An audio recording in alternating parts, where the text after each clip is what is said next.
संपूर्ण क्रांति हम लोग पढ़ेंगे, ठीक है। यानी जयप्रकाश नारायण ने क्या लिखा था? संपूर्ण क्रांति। क्या लिखे थे? संपूर्ण क्रांति। कौन लिखे थे? जयप्रकाश नारायण, ठीक है। ये चैप्टर हम लोग का तीसरा है। और ये क्या है, कहानी है कि कविता है? क्या है? क्या है, कौन बताएगा? ये है भाषण। क्या है? भाषण है, ठीक है। भाषण यानी स्पीच, ठीक है। इनके बारे में हम लोग आज समझेंगे, बस आज देखेंगे लेखक का परिचय इन लोग का समझेंगे, ठीक है। उसके बाद हम लोग कल जो संपूर्ण क्रांति था, यानी जो भाषण दिए थे उनमें कौन कौन चीजों पे बताए थे, अपने देशवासियों को कौन सी बातें बताए थे, और उनके दोस्त और मित्र वगैरह कौन थे उनके बारे में समझेंगे। फिलहाल के लिए बस आज हम लोग लोकनायक के नाम से भी जाना जाते हैं, इनको जयप्रकाश नारायण कहा जाता है, नहीं जी। सबसे पहले बात आती है भाई जयप्रकाश नारायण का जन्म का क्या था, नहीं जी। तो इनका जन्म 11 अक्टूबर 1900 क्या था, 2 में हुआ था। याद रखिए क्योंकि लास्ट में हम एमसीक्यू कराएंगे तो आपको बनाना पड़ेगा, ठीक है। 11 अक्टूबर 1902 को इनका जन्म हुआ था। और जन्म स्थान कहाँ है, यानी जो जन्म थे वहां का जन्म स्थान तो सिताब दियारा गांव है। ये कौन सा गांव है? दियारा क्या है? गांव है ये, जो कहाँ पड़ता है? उत्तर प्रदेश और बिहार के बीच पड़ता है। जैसे बहुत से जगह होता है, जैसे हम लोग अभी कहाँ है, मान लो इधर नेपाल है और इधर भारत, नेपाल और भारत, ये कौन से जगह हम लोग पढ़ते हैं? बिहार में पढ़ते हैं। और हम लोग जो पंटोगा गांव पड़ता है ये बॉर्डर एरिया पड़ता है, ठीक है। हम लोग कहाँ पढ़ते हैं? बॉर्डर एरिया जगह पड़ता है पंटोगा गांव एकदम। अगर झगड़ा होगा तो सबसे पहले खेदेगा पंटोगा गांव के लोग को हटाएगा, नहीं जी। जहां जहां उसकी लाइनिंग में पड़ेगा बॉर्डर वाला जगह, वह बीच वाले जगह हो गए। तो उसी तरह ये उत्तर प्रदेश और बिहार के बीच में यह जगह पड़ता था, ठीक है। इनका जन्म 11 अक्टूबर 1902 में हुआ था। जन्म स्थान सितावा दियारा गांव है और उत्तर प्रदेश और बिहार के बीच में पड़ता है। इनका पुकारा नाम, मतलब इनको किस नाम से पुकारा जाता था? बाउल के भी नाम से पुकारा जाता था, ठीक है। दूसरा, बाद में क्या हो गए? जेपी के नाम से जाने जाने लगे, ठीक है, प्रसिद्ध हुए। किस नाम से? जेपी के नाम से प्रसिद्ध हुए। फिर लिखता है जन पक्षधारता के कारण इनको क्या इस नाम से जाना गया?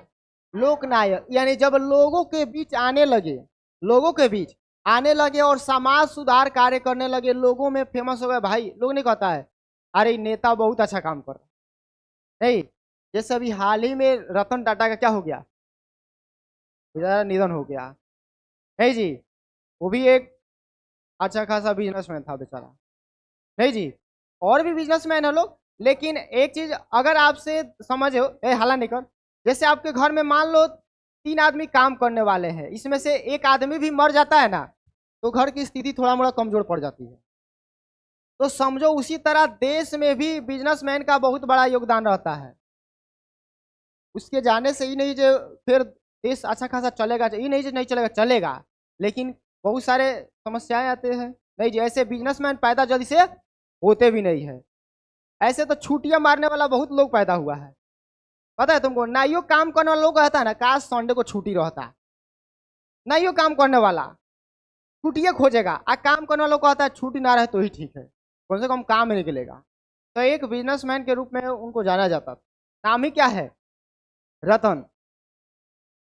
9 रत्नों में पूजा की जाती है रतन, है जी। तो इनको भी लोगों के पक्ष में जब आए, जब लोगों के बीच आए, तो इनको किस नाम से जाना गया? लोकनायक। जैसे आपसे एग्जाम में पूछेगा लोकनायक के नाम से किसे जाना जाता था, तो जयप्रकाश नारायण को। और जेपी किसे कहा जाता था? तो जयप्रकाश नारायण को ही। इनका बचपन का क्या नाम था? बाउल नाम था। चलो अब आते हैं इनके माता और पिता कौन थे। पिता कौन थे? फुलरानी। और माता? माता हरसू दयाल। हरसू, है?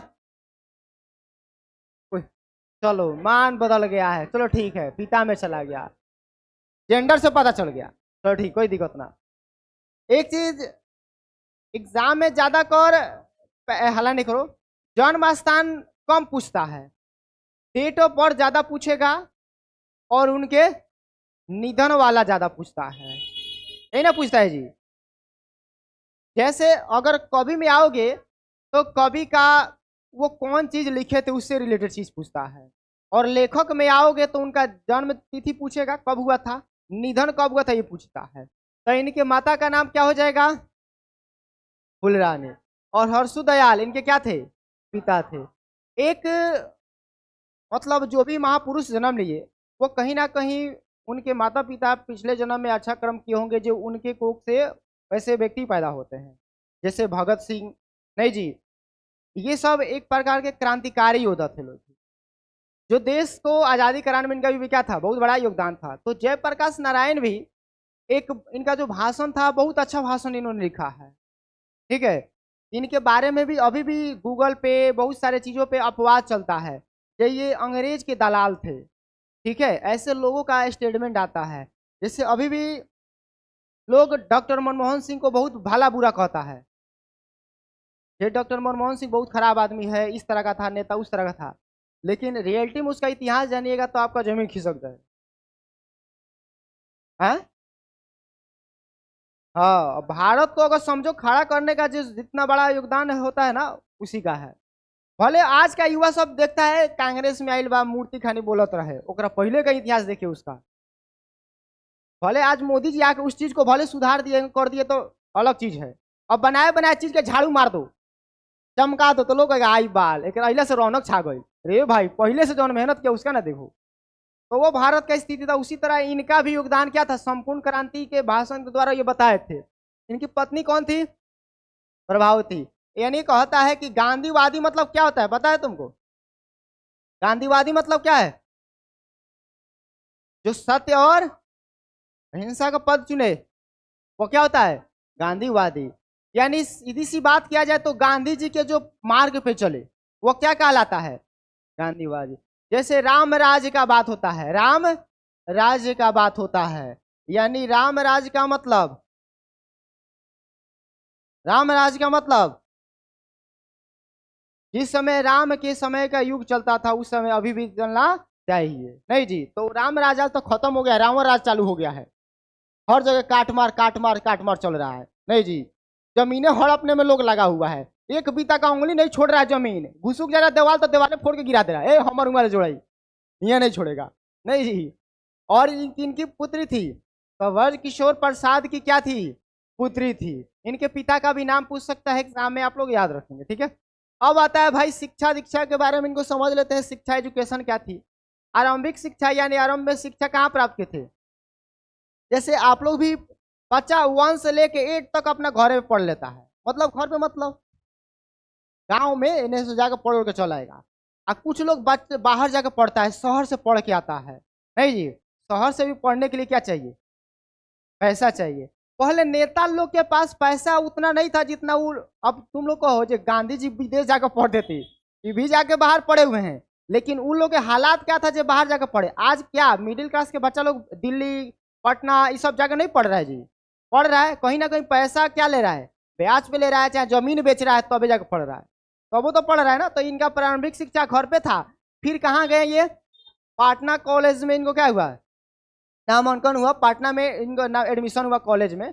और सहयोग आंदोलन में क्या किया, अधूरी छोड़ दी। जैसे ऑब्जेक्टिव पूछेगा किस आंदोलन के दौरान इनकी शिक्षा अधूरी रह गई, तो असहयोग आंदोलन के दौरान क्या होगा, इनका शिक्षा अधूरी मतलब क्या होगा, पढ़ाई छोड़ दिए और उस काम में लग गए। जैसे आप ही लोग मान लो घर की स्थिति खराब हो जाता, कितना को अपन पढ़ाई छोड़ देता है, पता है बाद में ठीक होते, देखे अभी पापा नहीं खन उनको सपोर्ट कर बनता है, भाई सपोर्ट करते हैं। तो इनका भी देखे जो देश में आंदोलन चल रहा है, गांधी जी आंदोलन कर रहे हैं, तो क्या कहे अपना पढ़ाई छोड़ के क्या कर दिए। नेता लोग के हिस्ट्री पढ़ने पे चीज लग जाता है ना भाई, ये सब कोई मिडिल क्लास से ज्यादा कर बिलोंग करते थे। अब मिडिल क्लास में बड़ी बड़का दिक्कत है, बड़का बड़का तो सपना होता है, लेकिन एक टाइम ऐसा आता है उस सपना चूर चूर हो जाता है। क्या नजर आता है, लास्ट में सोचेंगे भाई पैसे नहीं थे, बाबूजी के जमीन बेचवा के जाता नहीं, पेपरो ना हो, आ कहीं नौकरी ना लगल तो उन्हें शाम तो जूती अबो करियो, ये होता है जी। डॉक्टर बनने का सोच लो, फिर नजर आएगा पैसा कहाँ से लिए भाई, सपना बहुत बड़ा रहता है, पैसे नहीं रहता है, जेब में पैसा होना चाहिए सबसे बड़का। तो ये बेचारा पढ़ाई आंदोलन के कारण छोड़े। 1922 में क्या हुआ, अमेरिका गए। अमेरिका कब गए थे, 1922 में। क्या हुआ, वहाँ कई विश्वविद्यालयों में इन्होंने क्या किया, अध्ययन किया, यानी उन्होंने पढ़ाई की वहां पे जाकर। कब गए थे, 1922 में। उनकी पढ़ाई कब अधूरी रह गई, क्यों अधूरी रह गई, असहयोग आंदोलन के कारण। राजनीतिक जीवन इनका क्या रहा, ये नेता के तौर भी राजनीतिक में भी काम किए हैं। 1929 में किस में शामिल हुए थे, कांग्रेस में। अब इससे एक चीज तो पता चल रहा है, जो कांग्रेस हमारे देश गुलाम था तब से भी है लोग, इन आज हैदेकारी कांग्रेस का पार्टी बना हुआ है, नहीं जी, सबसे पुराना पार्टी में भी गिना जाता है। लेकिन कुछ कारणों से इधर नेता लोग ऐसा ऐसा जुड़ते गया, अब सैनिक मरेगा उसका भी रिपोर्ट दीजिए, ये कौन पार्टी मांगता है भाई। मतलब भारतीय सेना शहीद होता है लोग, तो कांग्रेस वाला क्या मांगता है, इसका रिपोर्ट दीजिए, जो काहे मर गया सब, कैसे मर गया, भुजरी भुजरी क्यों हो गया, अरे भाई पुलवामा हमला का अटैक का उसका भी रिपोर्ट मांग रहा था सब। तीन आज कहना चाहिए मार उदिया दे जौन उदिले है, नहीं रिपोर्ट दीजिए, तो ये अलग चीज है उसका। 1929 में इन्होंने कांग्रेस शामिल किया, और 1932 में सविनय अवज्ञा आंदोलन में क्या किया दौरान, जेल कब गए थे, तो 1932 में। आज जेल किस आंदोलन के दौरान गए थे, तो सविनय अवज्ञा आंदोलन के दौरान। कांग्रेस सोशलिस्ट पार्टी के गठन में इनका क्या था, प्रमुख भूमिका था इनका। प्रमुख भूमिका किस गठन में था, तो कांग्रेस सोशलिस्ट पार्टी में। 1942 में भारत छोड़ो आंदोलन में इनकी क्या थी, महत्वपूर्ण भूमिका थी। 1900 भारत में इस आंदोलन को लाया गया था, कौन, भारत छोड़ो आंदोलन। 1992 में प्रजा सोशलिस्ट पार्टी के गठन में इनका योगदान था। यानी देखो एक चीज तो 1929 में कब ज्वाइन किया कांग्रेस में ज्वाइन हुए 1932 में सविनय अवज्ञा आंदोलन कारण। यहाँ से आपका कौन ऑब्जेक्टिव बनेगा, दो गो। पहला क्या, जेल किस आंदोलन के दौरान गए थे, तो सविनय अवज्ञा आंदोलन के। और जेल कब गए थे, 1932 में। बात समझ आ रहा है। फिर एक चीज, एक तीसरा ऑब्जेक्टिव भी बनेगा, सविनय अवज्ञा आंदोलन के दौरान इनमें से निम्न में से किन्हें जेल भेजा गया था, ठीक है, तो जेपी का नाम रहेगा, ठीक है, और 3 आदमी का नाम उसमें ऐड कर देगा, तो आपको पता है भाई इनको भेजा गया तो इनका नाम बताएंगे, ठीक है। और 1942 में भारत छोड़ो आंदोलन के में क्या था, भूमिका निभाए थे। अब आता है सम्मान इनको दिया गया, मान सम्मान भी होता है भाई, ठीक है। तो 1965 में इनको समाज सेवा के लिए क्या गया, मैग्सेस सम्मान दिया गया। एक जैसे भारत रत्न होता है ना जी, अर्जुन रत्न भी मिलता है शायद खिलाड़ी लोग को, विराट कोहली को भी मिला है सर, नहीं जी, सचिनों को मिला है, उसी तरह इनको सम्मानित किया गया। और 1998 में क्या हुआ, इनके जाने के बाद, मरणोपरांत मतलब मरने के बाद, ठीक है, क्या मिला, जैसे अभी बहुत लोग एक ट्रेडिंग चला रहा है, हैशटैग ट्रेडिंग चला रहा है, भारत मतलब रतन टाटा को भी क्या मिलना चाहिए, भारत रत्न मिलना चाहिए, अभी चल रहा है। अब सरकार के ऊपर डीसी क्या राय लेने वाला है, क्योंकि दान भी सबसे ज्यादा दान देता था, मतलब पूरे विश्व में जितना भी नेता लीडर सब है सबसे ज्यादा दान भी देता था।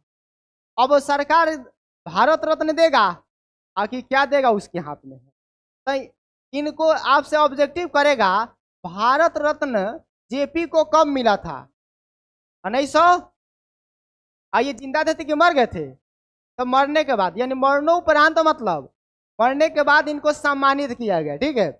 अब आता है कृतिया, क्या है भाई, क्या है, रिकंस्ट्रक्शन ऑफ इंडियन पॉलिटी, ठीक है, ये इंग्लिश पेपर लिखे, कविताएं लिखे, डायरी एवं निबंध लिखे, कविता भी लिखते थे, क्या लिखते थे, भले ये तो क्या दिए थे, भाषण दिए थे, ठीक है, लेकिन इनका कविता में भी रुचि था, कविता भी लिखते थे, ठीक है, डायरी भी लिखते थे। जैसे आप लोग डायरी लिखते हैं कि नहीं, डायरी लिखना भी एक कला है। हर तुम वो 1 साल बाद अपना हर महीना का लिखा हुआ डायरी पढ़ना और उसमें कमी खोजना, और दूसरा देखो हम अपने किसी गरीब को क्या मदद किए, या किसी दिन कौन सा दिन हमारे लिए सबसे अच्छा होगा, कहीं उसमें छप जाए भाई मेरे जान पहचान का एक मतलब दोस्त था जो मर गया इस तारीख को। जैसे टेंगो चार्ली आप लोग मूवी देखे होंगे, अजय देवगन की है टेंगो चार्ली, उसमें क्या करता है ना, उसका सिर धीरे धीरे काटता है, पूरा बांध देता है इसे, हल्का हल्का रेतता है, और जितना दर्दनाक मरता है ना, मतलब इंडियन सोल्जर रहता है और चाइनीज सब रहता है, बहुत डेंजर काटता है उसको, उसके बाद पेट पे काटता है धीरे धीरे, यानी एक मौत को मारने के लिए उतना तड़पाता है उसको। तो वहां एक समझता है सोल्जर की क्या ही जिंदगी है, बस समझ आ रहा है। तो वो एक डायरी लिखा रहता है उसमें, अजय देवगन रोज एक डायरी लिखता है, एक रोज की कहानी लिखता है, हाँ भाई आज क्या हुआ था, आज क्या हुआ था। जब वो डायरी पढ़ता है तो उसका जमीन खिसक जाता है, ये भी एक दिन आया था जिस तरह का हुआ था। नहीं जी, तो इनका एक डायरी लिखना भी वो कला होता है भाई, इन कुछ लिखना देनी कोई नहीं दोस्त है, मरलक हमरा एक चटी हम चले घरे, वो नहीं, मतलब कुछ इंपॉर्टेंस बात लिखे अपने डायरी में। दूसरा क्या लिखते थे, निबंध लिखते थे। जैसे यूपीएससी का एग्जाम में ना निबंध बहुत बड़ी भूमिका होती है लिखने वाला, एक कला होता है, निबंध लिखना भी एक कला है। अब इसका कोई डिसाइड नहीं रहता है, जैसे आप लोग को पता है ना जी, होली पे आएगा आ नहीं तो गाय पे आएगा आ नहीं तो दीपावली दशहरा पर निबंध दे देता है, शिक्षा पे देता है। लेकिन इस समय कोई उस तरह का नहीं आता है, उसका अलग फंडा होता है निबंध का, और उसका फॉर्मेट आपको तैयार करना रहता है, वैसे लिखिए क्या लिखना है। नहीं जी, तो ये सब निबंध में भी इनकी बहुत बड़ी भूमिका थी। अब आता है संपूर्ण क्रांति आंदोलन, ये कब लिखा गया था, 1974 में। संपूर्ण क्रांति आंदोलन कब हुआ था, 1974, 5 जून 1974, पटना के गांधी मैदान। इस पटना का जब नाम आता है तो बिहार के लिए जान जाते पटना अपन घर चला में नहीं घूमा नहीं जी। तो पटना के गांधी मैदान में ऐतिहासिक भाषण था, क्या था जी, ये संपूर्ण क्रांति उस नाम से दिया गया हुआ भाषण जो था वह क्या था, एक संपूर्ण क्रांति के, यानी संपूर्ण मतलब वो सभी जगह अपने देश में सभी जगह फैल गया उनका बात जो था, ठीक है। और ये भाषण था और संपूर्ण क्रांति का नारा दिया गया, जिसमें राजनीतिक और सामाजिक और आर्थिक परिवर्तन की क्या थी, अपील की गई थी। यानी सबसे पहले भाई कोई राजनीतिक मत करो, अगर देश में संकट है तो सबको क्या करना है, मिलजुल के काम करना होगा। अगर मान लो तुम्हारे घर में कोई बाइली आदमी एंट्री मार दिया, तबे घर में क्या हो जाता है, झगड़ा चालू हो जाता है। भाई भाई में झगड़ा कब चालू होगा, बाइली मतलब उसकी बीवी, वही ना हुई हो, बाइली हुए ना हुआ, ओकरा बाद झगड़ा चालू, आ कहीं तीसरा लेडीज कूद गई घर में, तब महाभारत होगा। नहीं जी, तब रोडों पर झगड़ा चालू हो जाए कि ना झगड़ा चालू हो जाए तो राजनीतिक नहीं होना चाहिए। और उसके बाद सामाजिक बदलाव लाना चाहिए। आर्थिक परिवर्तन मतलब जैसे देश की आर्थिक स्थिति क्या है, पैसे की स्थिति आपकी देश में क्या है। जैसे अभी सामान लगभग लगभग हर चीज महंगा है, सब चीज लगभग महंगा चल रहा है, तो अभी भी लोग जाओ तो मार्केट में शॉपिंग करना बंद कर रहा है, महंगाई बढ़ रहा है और लोग घट ही नहीं रहा है।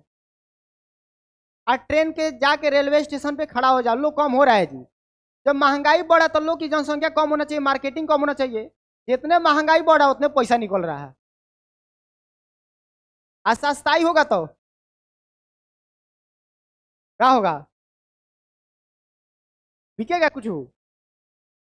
अब आता है इनका भाई निधन कब हुआ, निधन कब हुआ था, 8 अक्टूबर 1900, कहाँ हुआ था, पटना में हुआ था। कहाँ हुआ था, जैसे जन पूछता है कहाँ ये मरे थे, कहाँ मरे थे। जैसे अभी मान लो हम पूछे भाई जयप्रकाश नारायण को जो उनका बचपन में किस नाम से जाना जाता था, बता सकते हैं, राहुल। और जब बड़े हुए तो किस नाम से जाना गया, जेपी। और लोगों के बीच वो किस नाम से प्रसिद्ध हुए, लोकनायक के नाम से प्रसिद्ध हुए। उनका जन्म कब हुआ था,